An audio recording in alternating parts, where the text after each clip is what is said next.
Hello বন্ধুরা, আপনি কি জানেন পৃথিবীতে এমন একটি জায়গা আছে যেখানে ঢুকলে জাহাজ আর বিমান হঠাৎ করেই উধাও হয়ে যেত। অনেকে এটাকে বলতো অভিশপ্ত এলাকা।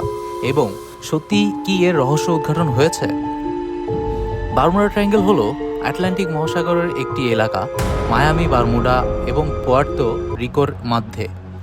1945 সালে ফ্লাইট 19 নামের 5টি বিমান হঠাৎ নিখোঁজ হয়ে যায়।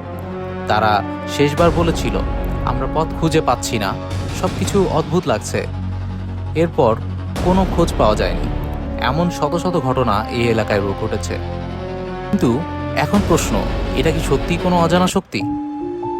আধুনিক গবেষণা বলছে এই রহস্যের বেশিরভাগই এখন ব্যাখ্যা করা সম্ভব।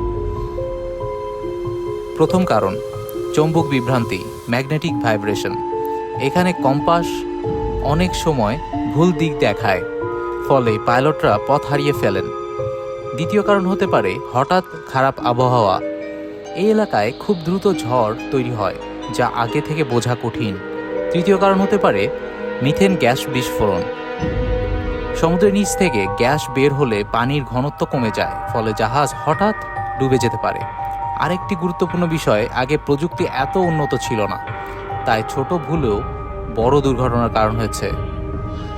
তাহলে সর্বোপরি বলা যায়, বারমুডা ট্রায়াঙ্গেল পুরোপুরি কোনো অলৌকিক রহস্য নয়, বরং প্রাকৃতিক এবং বৈজ্ঞানিক কারণেই এসব ঘটনা ঘটেছে। তবুও আজও এই জায়গা মানুষকে ভয় আর কৌতূহলে ভরিয়ে রাখে। আপনি কি মনে করেন, সব রহস্য সত্যি সমাধান হয়েছে, নাকি এখনও কিছু অজানা থেকে গেছে? কমেন্ট করে জানান। আর এমন রহস্যময় সত্য জানতে সাবস্ক্রাইব করুন অদ্ভুত ফ্যাক্ট। ধন্যবাদ।